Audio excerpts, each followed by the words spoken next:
All right, folks, we continue on with the Stalin pain train. Part one, we looked at the policies that Stalin had, particularly the 5-year plans, and then also the collectivization of agriculture.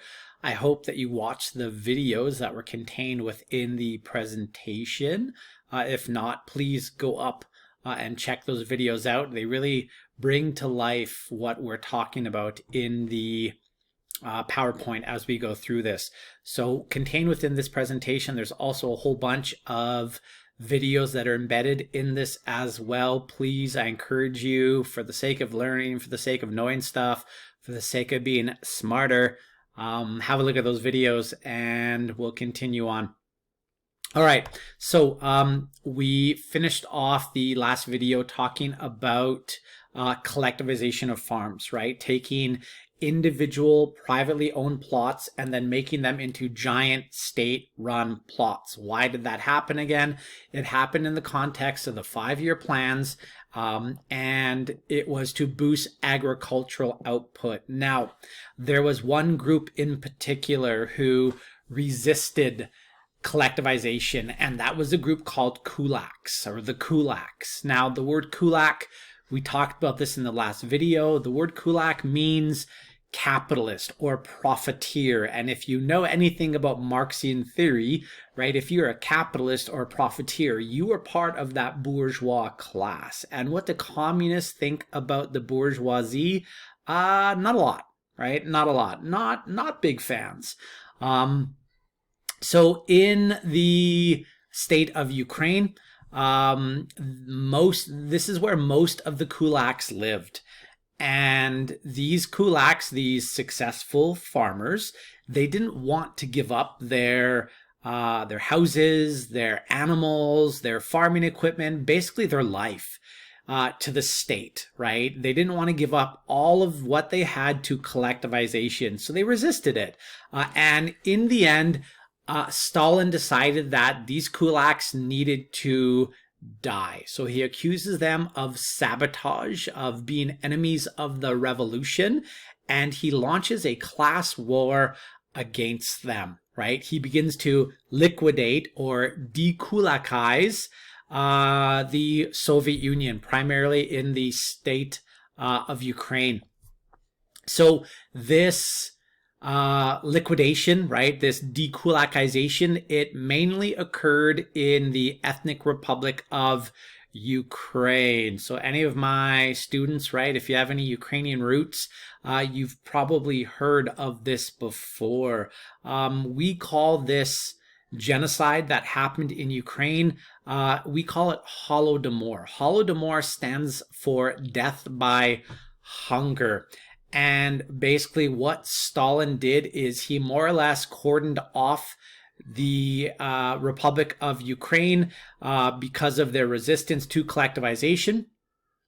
And the whole plan here was that if nothing could come into Ukraine as far as food, once the foodstuffs ran out that were being held by people, then they would eventually starve to death. On top of that, you also had people called dekulakizators who went into villages and went into people's individual farms, and they found the grain or the produce that people were hiding, and they confiscated it. And by doing that, and by the way, they even took the seeds of these individuals. By doing this, basically, they were condemning these people to a slow, agonizing, painful, horrible death, right, by starvation. So yeah, officially, the number of people killed in Holodomor, we don't really know, right? We don't really know. The Soviets didn't keep accurate records of the number killed. Some estimates say 3 million.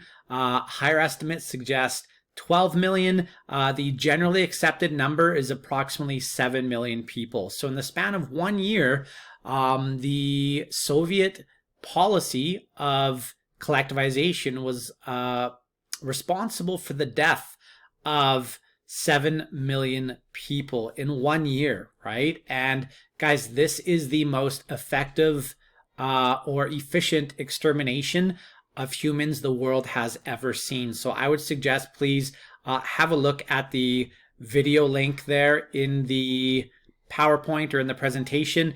It is definitely worth a look. It's very, very sad, but nonetheless, it is definitely having a look at.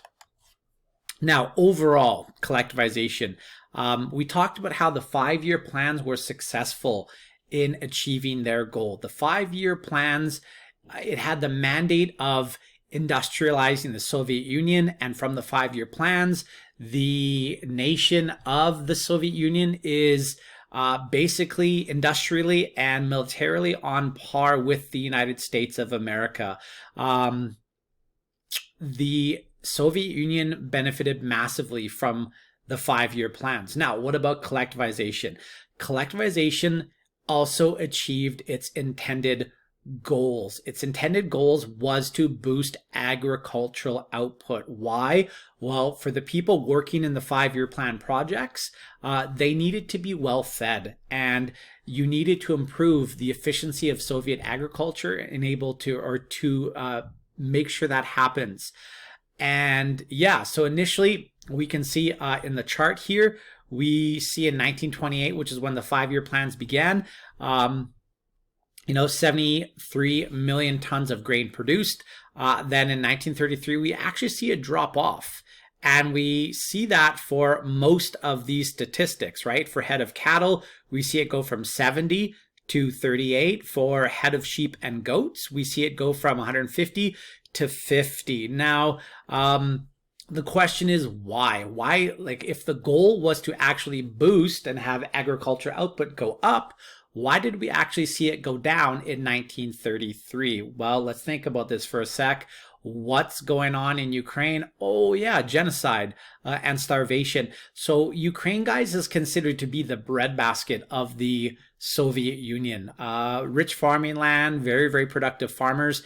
And if you are trying to eliminate them, starve them, kill them, you are going to see agricultural output go down. However, once the kulaks were eliminated, we see the increase in these statistics to more appreciable levels, which would have made Stalin quite pleased, right? So we go from 69 million tons of grain to 97, right? And then head of cattle, we go from 50 million to 38, and then we start going up again to 51, and then we see it go up as well.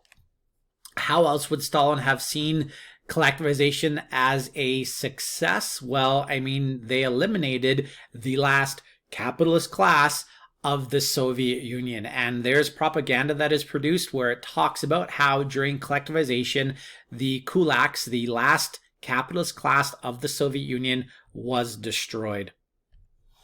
All right. Now, another thing we need to know about Stalin. We talked about, guys, how in totalitarian governments, in totalitarian states, how use of force and terror is very, very effective. Now, the word purge. Purges have occurred numerous times throughout history. And in the context of the Soviet Union, we see Stalin engaging in something known as the Great Purge. So let's just talk about the idea of purge for a sec. So to purge means to get rid of or to evacuate from. So in the context of when we look at it as a sort of a political thing, a purge is the removal of people who are considered undesirable. Now, why did Stalin purge people? Well, if you're purging individuals that you don't trust, you don't like, you're getting rid of possible dissent. Stalin also purged individuals within the Bolshevik party. If Stalin thought that you were a threat to his power, then you would be purged. So these purges happen within the operational ranks of the Soviet Bolshevik party. You could be Stalin's friend one day, right? He could have called you to his house. You'd be eating dinner together, drinking the potato liquor, the vodka together. And then the next day, when you're hugging him goodbye, He didn't quite like that embrace. Didn't feel like you were being sincere enough, getting in there, right? Give him the good old pat on the back, and he would be signing your death warrant, right? So this video, please have a look at it. It's a great video that talks about the purges in the Soviet Union. Now, we'll also see purges, guys, when we move on and look at Hitler and his reign in Germany. Hitler had a purge known as, you might remember this term, the Night of the Long Knives. And basically the reason that we see individuals purge people in totalitarian states is to solidify their power. That's all that it is for. And while you're doing that solidification of power, what happens is it sends a very effective message to other people that dissent will not be tolerated. This is dictatorship 101 here, right? You get rid of people who can oppose you, and that sends a strong message to other people to simply not oppose you. So these purges that we're talking about, the purges of the Bolshevik Party, are sometimes known as the Great Purge, right? They happened from 1934 to 1938. And one interesting fact about the purges were the actual show trials that were set up in order to give an air of legitimacy to the finding guilty of these individuals, and then the either sending them to the gulags in Siberia or the eventual just execution of these individuals. So at these show trials is kind of interesting. Individuals, and often Stalin would be there. So people who were accused of crimes against the revolution, against Stalin, against the Bolsheviks, would come forward and basically read a pre-scripted confession. Now, why would people confess to things they didn't do? Well, actually, it's quite simple. If you didn't confess your crimes, right? If you didn't do what the state required of you, then your family would be punished as well. So, I mean, this is sort of like taking one for the team here, right? So people admitted to crimes they didn't commit. They were then found guilty because, I mean, they confessed in open court, right? And then they would be found guilty very promptly and then either shot or sent off to forced labor camps.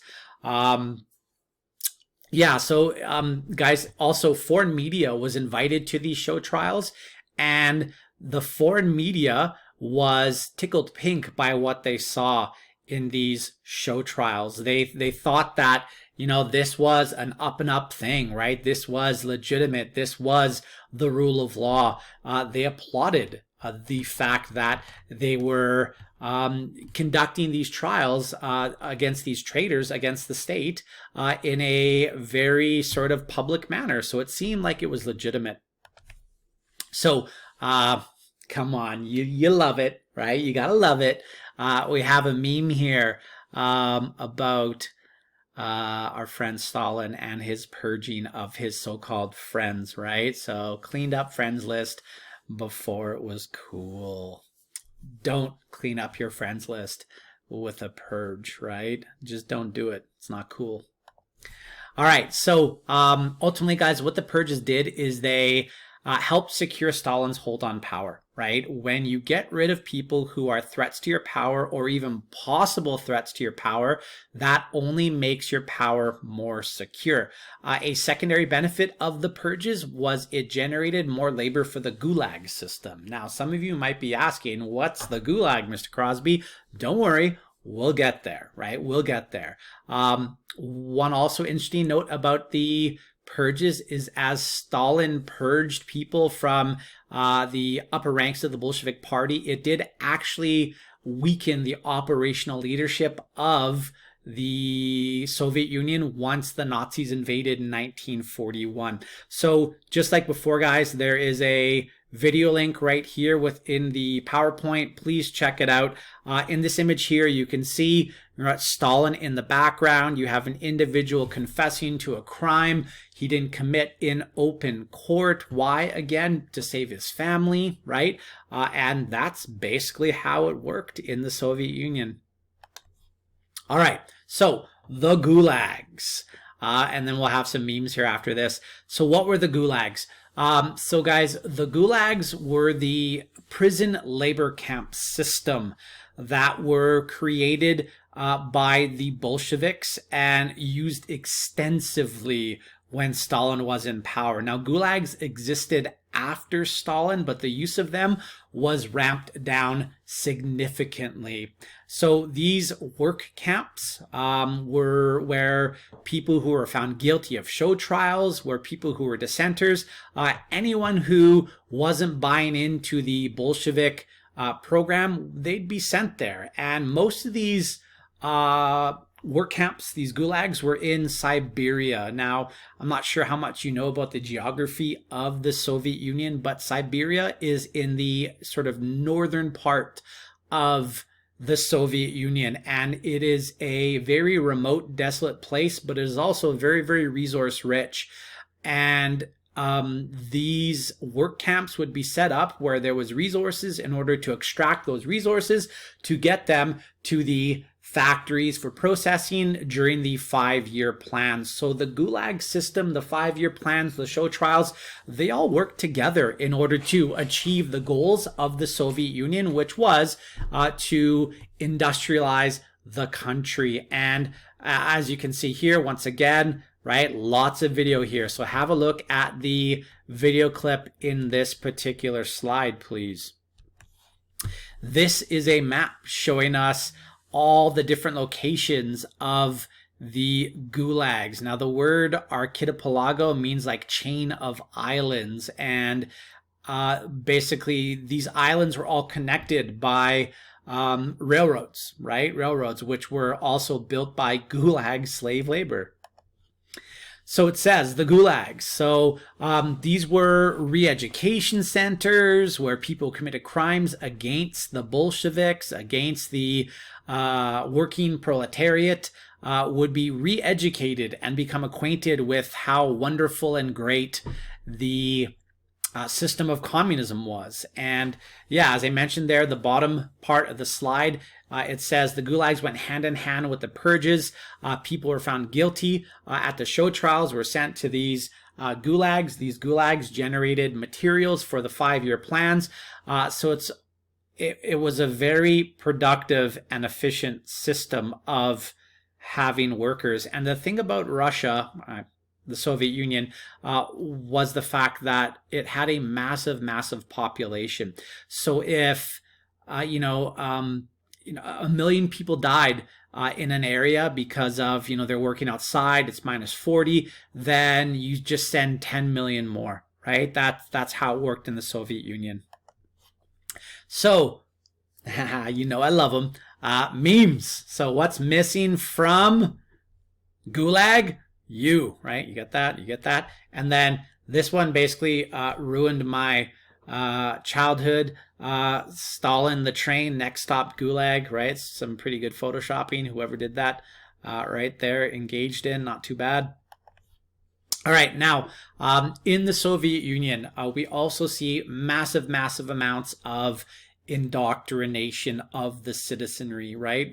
Again, when we talked about indoctrination, we talked about how, and propaganda as well, we talked about how inside of a totalitarian state, we want the people to buy into the program, right? We want them to just obey.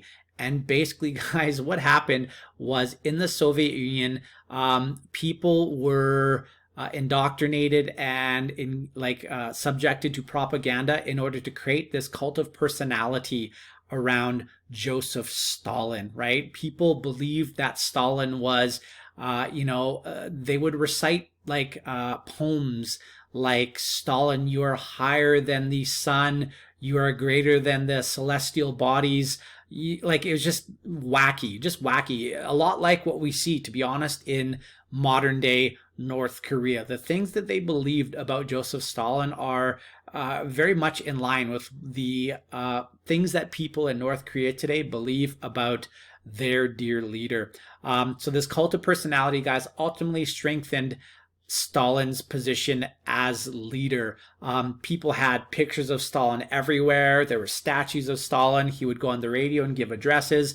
And basically, it created this love and respectful fear of Comrade Stalin. Your job was to praise him all of the time. In one of the videos earlier in the other, I think, PowerPoint, it showed how when Stalin gave speeches, people would stand there and clap and clap and clap and clap and clap and clap until their hands were red and raw, because the first person who stopped clapping routinely disappeared. They were seen as not being loyal enough to Stalin. So this cult of personality, ultimately, it established Stalin as godlike, as infallible, basically as the master of everything. It made the citizens of the Soviet Union believe that the whole world was jealous of the USSR because they had Stalin, right? The Soviets had Stalin. And if you're an American, a Canadian, a Brit, a German, you didn't, right? You didn't. So again, check out the link at the bottom there and learn a little bit more about this cult of personality. So some propaganda surrounding it. Again, just like what we see in North Korea, where there's paintings, statues, posters, songs that are sung about the dear leader in that country. It was the exact same thing in the Soviet Union, right? People were raised to adore Joseph Stalin. And what this ultimately did, this constant stream of propaganda, what it ultimately did is it made people buy into this cult of personality. It made them obedient, which is what all dictatorships want. Now, once the 5-year plans start, and once we see the effects of this indoctrination, this propaganda, this use of fear, all these things, what was the overall impact on different groups in society? Well, let's talk about young people first. I mean, young people are the future of a nation, right? And young people were ultimately taught to become loyal to the party. The Soviet educational system became a system of mass indoctrination, and this should be no surprise, right? If you know anything about dictatorships, you should not be surprised by the fact that the public educational system is used to create an obedient citizenry. Young people are the future. In the Soviet Union, we saw indoctrination organizations. One was called Komsomol, and this was formed for the youngest. And then there's the Soviet pioneers, who were for the older children. And these were powerful, powerful tools of propaganda and indoctrination. What else were the young subjected to? Well, oddly enough, actually, guys, there were some positive benefits to the need to industrialize the Soviet Union. So Stalin knew that if you have illiterate, non-educated people, they're never going to be able to create the technical advances that the Soviet Union needed to keep up or catch up to the West. And the Soviet government developed official school curriculums, so textbooks and standardized tests and things like that. So it became like a modern educational system, which was good for the Soviet citizenry. School became compulsory from grades 1 to 10. We see literacy increase dramatically from 51% of the population to about 88% of the population, and school attendance tripled while Stalin was the leader of the Soviet Union. And this educational system was very good in, number one, producing knowledgeable citizens, and number two, indoctrinating them to believe what the party needed them to believe. Okay, what about the farmers and the workers, right? On the flag of the Soviet Union, we have the sickle, and then we also have the hammer, right? These are the two proletariat classes. How was life in the Soviet Union for them? Well, if you were a farmer living in Stalin's time and basically working on the collective farms, life was brutal. They were subjected to constant terror and fear. And this idea of utopia, if you guys remember way back at the beginning of the year, we said that the goal of any far left government of communism is to produce utopia, to produce heaven on earth. And you could make a pretty strong argument that what happened in the Soviet Union, right, the terror, the murder, all these things, was the exact opposite of utopia. What about the working class? Well, we talked about Alexei Stakhanov. The industrial worker was celebrated relative to the accomplishments of the farmers of the nation. The industrial working class was definitely more valued, let's say, than the farmers or the peasantry at that time. But just like with the farmers, utopia was never achieved. You did see a bit of an increase in the standard of living.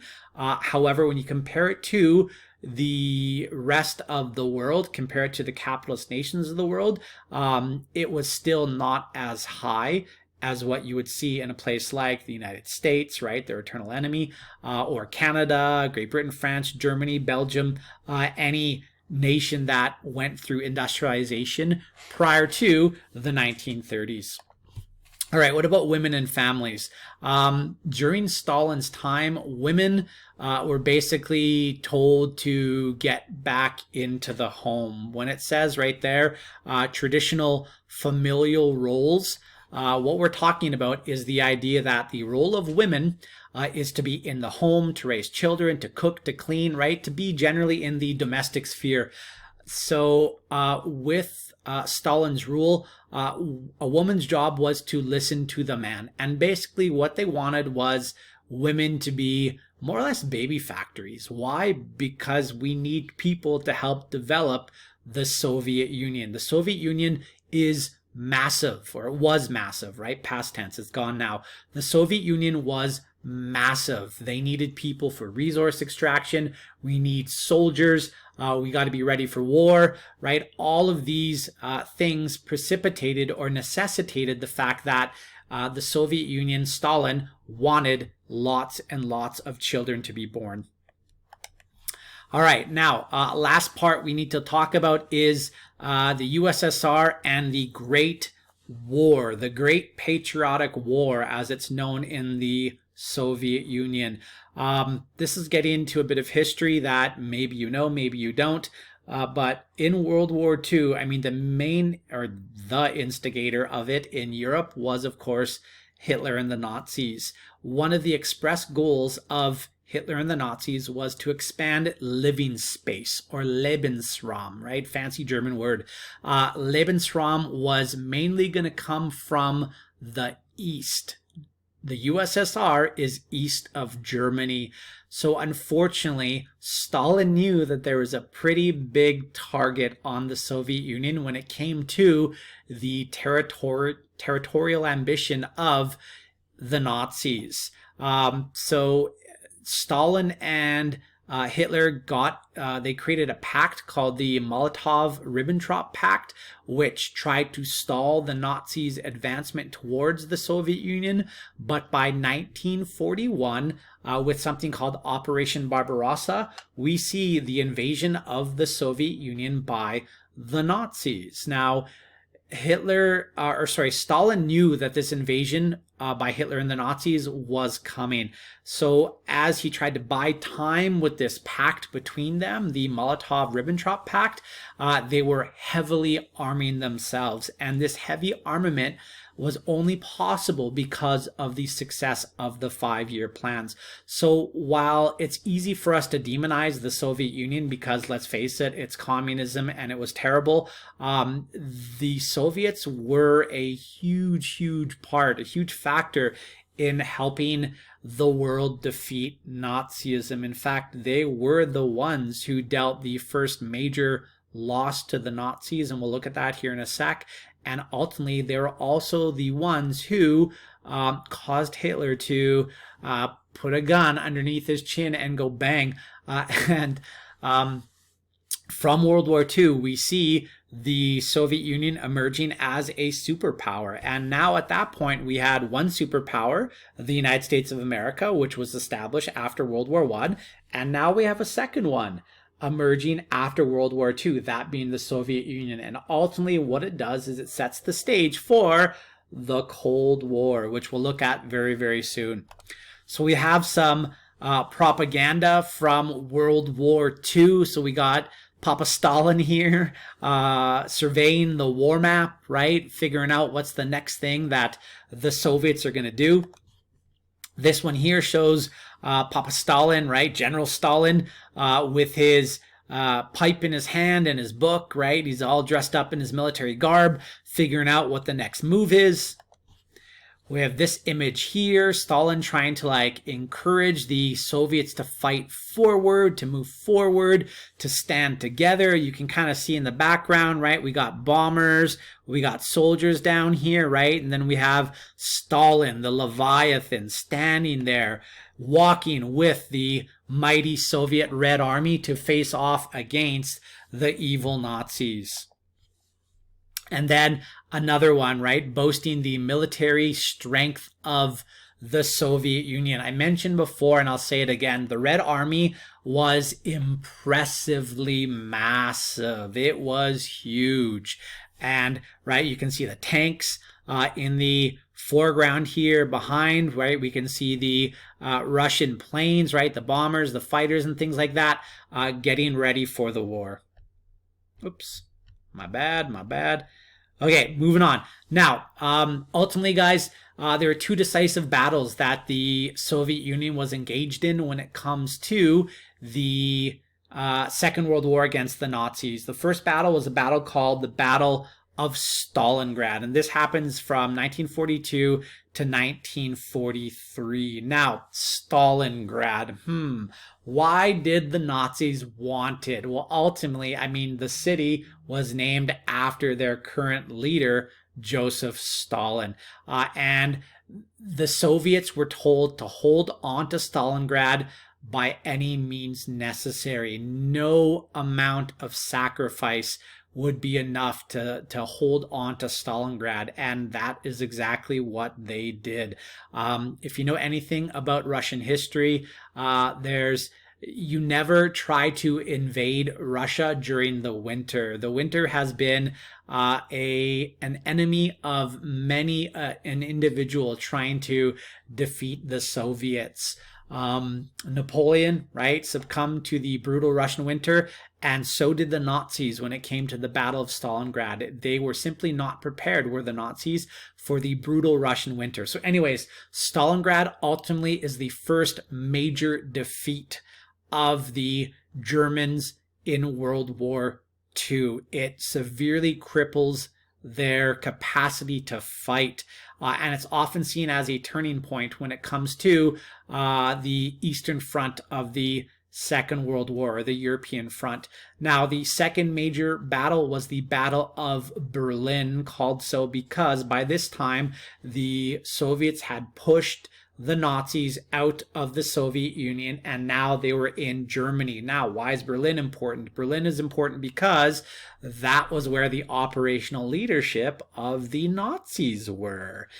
And basically what happened at the Battle of Berlin is, as the Red Army surrounded the city of Berlin, Hitler and his mistress Eva Braun, it's actually kind of a beautiful story if you're into Nazis, Hitler and his mistress Eva Braun, as the Red Army was approaching his Führer bunker underneath the city of Berlin, they had a quick civil ceremony where they married each other, right? Aw, be still my beating heart. And then they mutually committed suicide before the Red Army could actually capture Hitler alive. And basically, guys, the Battle of Berlin today is called VE Day, Victory in Europe Day. And this effectively ended fascism in Europe, right? There was still another front, the Pacific Front, where the Americans were still fighting against the Japanese for their attack of Pearl Harbor, but this, for all intents and purposes, ended the war in Europe. Now, Stalin today. You know, the name Joseph Stalin should be something that when you hear that name, hopefully now you don't think like, yeah, okay, you know, like decent guy, right? No, definitely not. In the Soviet Union, after Stalin died, the next leader of the Soviet Union was a guy by the name of Nikita Khrushchev. And Khrushchev, once Stalin passed away, and it was either through poisoning or a heart attack, either way, no one did anything to help him when they found him on the ground. Khrushchev talks about the terror that gripped the Soviet Union at that time. So, guys, while Stalin was in power for 29 years in the Soviet Union, the country was basically ran like a giant prison camp. Stalin did also help entrench the power of the Communist Party, and despite the fact that Khrushchev wanted to change some of the things that we saw in the Soviet Union, remember, from World War II, we have the Soviet Union now being equal to the United States of America. So because of that Cold War that we see become a reality from basically 1945 up until 1991, reform would basically be impossible, right? The Soviets couldn't reform their system. They couldn't look weak because it would make their system look impotent relative to the American system of capitalism and liberal democracy. Stalin also vastly modernized the USSR and made it into a military and industrial superpower. I mean, guys, again, the Soviet Union's emerged on par generally with the United States of America, at least up until like the 1980s. And we'll see that when we look at the Cold War. Stalin and the USSR also helped defeat Nazism, right? I mean, without the Soviets, I mean, we can't say for sure that the Nazis would have won World War II, but man, the amount of blood that was spilled to defeat the Nazis on the part of the Soviets was massive. So to some, Stalin is remembered as a hero. He caused the world to respect and fear the Soviet Union, and to other people, Stalin is remembered as a monster. It's weird in the Soviet Union, and if you click the link at the bottom here, you will see how in the Soviet Union, people who lived during the reign of Stalin basically are like, no, we never want to go back to that.